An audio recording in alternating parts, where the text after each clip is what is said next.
Le thème principal du rêve de Nebuchadnezzar est contenu dans le verset 44 qui fournit la clé du livre de Daniel au chapitre 2. Nous apprenons l'existence d'un royaume qui ne peut être ébranlé. Dieu appelle des hommes, les prépare et leur enseigne la manière d'en devenir les citoyens. Il ne fait aucun doute que de grands empires régis par des souverains puissants apparaîtront dans le monde. Mais tous seront détruits et connaîtront une fin. En vérité, rien de ce qui vient de l'homme ne peut durer à perpétuité. Et les monuments qu'il a édifiés, aussi solides et imposants soient-ils, ne manqueront pas de s'écrouler un jour. Dieu est à la recherche d'hommes désireux de s'attacher à ce qui est inébranlable et inaltérable. Si nos aspirations se portent vers ce royaume, nous devrons vivre et servir de manière à ce que toutes nos actions et nos paroles portent un fruit éternel. Telle est l'épreuve par laquelle Dieu fait passer ceux qui souhaitent remporter la victoire.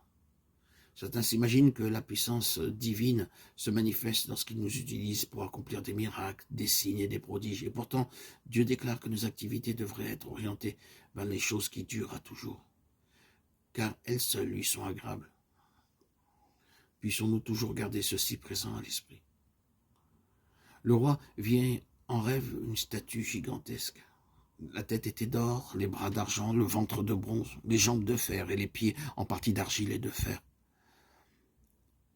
Toute proportion gardée, la pierre qui vint s'abattre sur les pieds de la puissante statue était de petite dimension.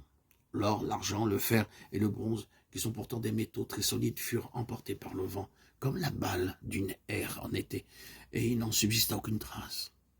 La petite pierre devint une grande montagne et remplit toute la terre. Dieu voulait ainsi, sans détour, faire comprendre que toutes les œuvres humaines connaîtront une fin soudaine. Un homme aurait beau devenir grand comme un arbre vert et florissant, il n'en serait pas moins retranché d'une façon subite. J'ai vu le méchant dans toute sa puissance, il s'étendait comme un arbre verdoyant. Psaume 37-35. Quant à ses œuvres, elles périront, même si pour un temps elles font illusion comme l'or, l'argent, le bronze, le fer, et possèdent l'apparence de la solidité. Seule l'œuvre du Tout-Puissant ne sera pas ébranlée et ne passera point. Ses débuts peuvent être humbles, mais elle subsiste à toujours. Dieu peut par quelques versets ou même un demi-verset humilier un homme, briser son orgueil et sa vanité. Cette parole commence par renverser chaque idole dans son cœur, puis en se multipliant devient une montagne et continue à croître jusqu'à ce que cet homme soit rempli d'amour pour le Seigneur Jésus-Christ. C'est de cette manière que l'Éternel travaille à l'établissement de son royaume. Les armes qu'il emploie pour y parvenir ne sont pas charnelles.